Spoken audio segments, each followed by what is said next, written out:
Samastipur police के dial 112 को मिली bullet bike. Samastipur में किसी प्रकार की घटना के बाद तुरंत पहुंचाने के लिए जिला पुलिस ने डायल 112 को बुलेट बाइक से लैस कर दिया है। पहले चरण में समस्तीपुर को 5 नई बुलेट बाइक मिली हैं, जिन्हें अलग अलग थानों में आवंटित किया गया है। ये नई बुलेट बाइक नगर थाना, मुफस्सिल थाना, मथुरापुर थाना, रोसड़ा थाना और दलसिंहसराय थाना को आवंटित की गई है।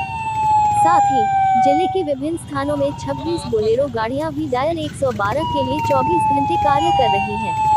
पुलिस अधीक्षक विनय तिवारी ने बताया कि सड़क दुर्घटना की स्थिति में आप फोन कर मदद मांग सकते हैं। इमरजेंसी नंबर पर फोन कर फायर ब्रिगेड की भी सेवा प्राप्त की जा सकती है। उन्होंने कहा कि डायल 112 नंबर पर फोन कर आसपास हो रहे अपराध की घटनाएं रोकी जा सकती हैं। 4 पहिया वाहन की टीम को तंग गलियों और संकीर्ण मार्गों में जाने में कठिनाई होती थी, लेकिन अब पुलिस बुलेट बाइक के सहारे आसानी से पहुंच सकेगी।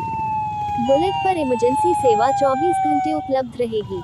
इसके अलावा बताया गया है कि डायल 112 की बुलेट टीम के पास हर बाइक पर सिपाही के पास संपर्क के लिए मोबाइल रहेगा, आग बुझाने के लिए छोटा अग्निशमन यंत्र रहेगा, हैंड सिग्नल देने की सुविधा रहेगी, प्राथमिक चिकित्सा के लिए फर्स्ट एड किट रहेगा और सायरन से लेकर माइक तक की सुविधा इन बुलेट बाइक पर दी गई है।